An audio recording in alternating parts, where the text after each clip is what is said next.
নমস্কার বন্ধুরা, কেমন আছো? আশা করছি সকলেই ভালো আছো। আজকে আমি তোমাদের বানিয়ে দেখাবো খুব সহজে চাল কুমড়ো দিয়ে কলার ডালের বড়ি দেওয়া কীভাবে যায়। তো এখানে আমি নিয়ে নিয়েছি কিছু খোসা ছাড়ানো কলার ডালটা আমি যেহেতু দোকান থেকে নিয়েছি তাই ভালোভাবে ধুয়ে পরিষ্কার করে নেব। তো এইভাবে আমি হাত দিয়ে ঘষে ঘষে 2-3 বার জল বদলে ধুয়ে পরিষ্কার করে নিচ্ছি। তো ডালটা আমার ধুয়ে পরিষ্কার করা হয়ে গেছে। এখন এটাকে সারা রাত এভাবে ভিজিয়ে রেখে দেব। আর একটা নিয়েছি চাল কুমড়ো, এই চাল কুমড়োটা দিয়েই আমি বড়িটা দেব। তো চাল কুমড়োটা এখন আমি কেটে নেব। তো এভাবে আমি চাল কুমড়োটা কেটে নেব। আর চাল কুমড়োর যে ভেতরে বীজের অংশটা আছে সেই অংশটা আমি কেটে বাদ দিয়ে দেব। আর খোসাটা খুব ভালোভাবে ছাড়িয়ে নেব যাতে একটুও সবুজ অংশ না থেকে যায়। এইভাবে খোসাটা ছাড়ালে বড়িগুলো খুবই সাদা হবে দেখতে। তো আমি এক এক করে সব চাল কুমড়োর খোসাটা ছাড়িয়ে নিয়েছি। আর এখন এই চাল কুমড়োটা আমি ভালোভাবে জল দিয়ে ধুয়ে পরিষ্কার করে নেব। তো চাল কুমড়োটা আমার ধোয়া হয়ে গেছে। এখন একটা গ্রেটার দিয়ে চাল কুমড়োটা আমি গ্রেট করে দেখাচ্ছি। তো এইভাবে গ্রেট করলে খুব সুন্দরভাবে চাল কুমড়োটা গ্রেট হয়, কিন্তু এতে সময়টা অনেক লাগে। তো আমি আজকে তোমাদের দেখাবো খুব সহজে কীভাবে বড়ি দেওয়া যায়। তো এই চাল কুমড়ো আমি এইভাবে ছোট ছোট টুকরো করে কেটে নিচ্ছি। তো সব চাল কুমড়ো আমি ছোট ছোট করে কেটে নিয়েছি। এখন একটা মিক্সি জার নিয়ে নেব। আর এই চাল কুমড়োটা আমি মিক্সি জারেই পেস্টটা তৈরি করব। তো অল্প অল্প এই চাল কুমড়োর কাটা টুকরোগুলো আমি মিক্সি জারে দিয়ে দেব আর একটা পেস্ট তৈরি করে নেব। তো দেখো পেস্টটা তৈরি করা হয়ে গেছে। এখন একটা ছিদ্রওয়ালা ঝুড়ি নিয়েছি, এই ঝুড়িটার মধ্যেই আমি পেস্টটা দিয়ে দেব। এই জন্যই দিচ্ছি, যদি এর মধ্যে কোনো ছোট টুকরো থেকে যায় তাহলে এই ঝুড়িটার মধ্যেই থেকে যাবে। তো আবারও আমি এই একইভাবে সব চাল কুমড়োর পেস্টটা তৈরি করে নেব। তো এইভাবে বড়িটা দিলে খুব সহজেই তোমরা বড়িটা দিতে পারবে আর পেস্টটাও খুব সহজে করে নিতে পারবে। এখন হাত দিয়ে ঘষে ঘষে এর মধ্যে যদি কোনো ছোট টুকরো থেকে যায় সেটা আমি বের করে নেব। দেখো সব চাল কুমড়োটা আমার ঘষা হয়ে গেছে। আর এখানে আমার এই সব চাল কুমড়োতেই সামান্য একটু ছোট টুকরো বেরিয়েছে, এটাকে আমি বাদ দিয়ে দেব। আর এখন একটা সুতি কাপড় নিয়েছি, সেই কাপড়টার মধ্যেই চাল কুমড়োর পেস্টটা দিয়ে দেব। দিয়ে 2-3 বার ভালোভাবে আমি জল দিয়ে ধুয়ে নেব, কেননা চাল কুমড়োতে একটু টক ভাব থাকে, সেই টকটা যাতে চলে যায় সেই জন্য আমি 2-3 বার জল দিয়ে এটাকে ধুয়ে পরিষ্কার করে নেব। তো আমার 2-3 বার ধোয়া হয়ে গেছে। এখন এই চাল কুমড়োর পেস্টটা আমি সারা রাত এভাবে ঝুলিয়ে রেখে দেব যাতে এর মধ্যে যে এক্সট্রা জল আছে সেই জলটা বেরিয়ে যায়। তো এদিকে সারা রাত ভিজিয়ে রাখাতে ডালটাও খুব ভালোভাবে ভিজে গেছে। এখন ডালটাও আমি বেটে নেব, সেই জন্য এখানে নিয়ে নিচ্ছি একটা মিক্সি জার।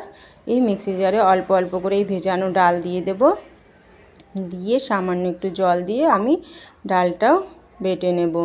আপনারা চাইলে শিলে বেটেও করতে পারেন, কিন্তু শিলে বেটে করতে গেলে সময়টা অনেক লাগে। তো আজকে আমি তোমাদের খুবই সহজভাবে বানিয়ে দেখাচ্ছি বড়িটা।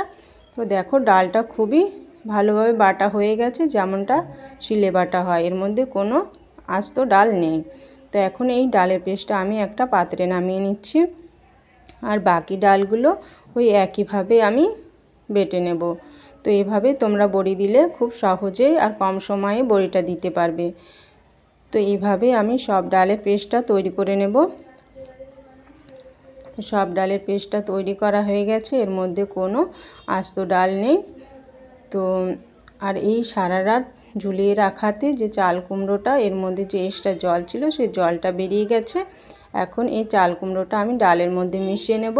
আপনারা চাইলে এর মধ্যে আদা বাটা কিংবা গোটা জিরে কিংবা লঙ্কা গুঁড়ো দিতে পারেন, কিন্তু আমি এতে কিছুই দেব না, কেননা যখন এই বড়িটা সবজিতে দেওয়া হবে সবজি থেকে লবণ লঙ্কা অ্যাবজর্ব করে নেবে। তো ভালোভাবে আমি মিশিয়ে নেব ডালটা চাল কুমড়োর সঙ্গে। তো মেশানো হয়ে গেছে। এখন এর থেকে অল্প বেটার আমি একটা পাত্রে নিয়ে নেব, নিয়ে খুব ভালোভাবে ফেটিয়ে নেব।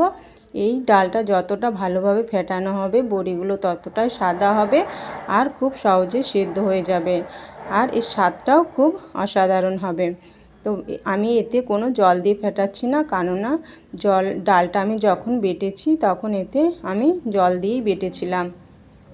তো এইভাবে ভালো করে ফেটিয়ে নিয়েছি। এখন চেক করার জন্য একটা বাটিতে জল নিয়েছি, আর ওই জলে সামান্য একটু বেটার দিয়েছি। তো বেটারটা আমার ভেসে গেছে, তার মানে ডালটা খুব ভালোভাবে ফেটানো হয়ে গেছে। এখন এই ডালটা দিয়ে আমি বড়িগুলো দিয়ে নেব। তো এক এক করে আমি বড়িগুলো দিয়ে দিচ্ছি। তো বন্ধুরা, তোমাদের আমার এই হাতে দেওয়া বড়িটা যদি ভালো লাগে তাহলে একটা কমেন্ট করো আর লাইক শেয়ার করো। আর যারা চ্যানেলে নতুন আছো তারা প্লিজ আমার চ্যানেলটিকে সাবস্ক্রাইব করে দিও। আর যারা আমার চ্যানেলটিকে সাবস্ক্রাইব করে রেখেছো তাদের অসংখ্য ধন্যবাদ আমার পাশে থাকার জন্য।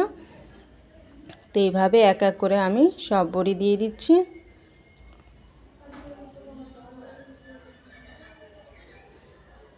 আর রোদ্দুরটাও খুব সুন্দর হয়েছে। আমার বড়িটা দেওয়া হয়ে গেছে। এখন এই বড়িটা আমি সারা দিন রোদ্রে রেখে দেব।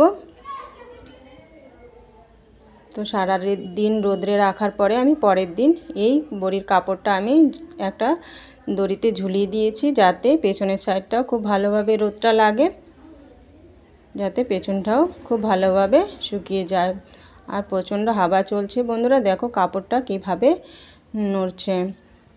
তো এইভাবে আমি সারা দিন বড়িটা ঝুলিয়ে রেখেছিলাম। আর এখন এই কাপড় থেকে আমি বড়িগুলো তুলে নেব। তো দেখো বড়িগুলো খুব সুন্দরভাবে কাপড় থেকে ছুটে যাচ্ছে, আর বড়িগুলো অনেকটাই শুকিয়ে এসছে। আর কাপড় থেকে ছুটিয়ে আমি আবারও বড়িগুলো একটু রোদ্রে রেখে দেব। তো দেখো সব বড়িগুলো আমি কাপড় থেকে তুলে নিয়েছি, আর বড়িগুলো কতটা সাদা হয়েছে। আর এই বড়ি দিয়ে তরকারি রানলে খুবই স্বাদ হবে খেতে। তো বন্ধুরা, আমার ভিডিওটা যদি ভালো লাগে তাহলে কমেন্টে জানিও। তো আজকের মতো এখানেই শেষ করছি, দেখা হবে নতুন কোনো রেসিপির সঙ্গে।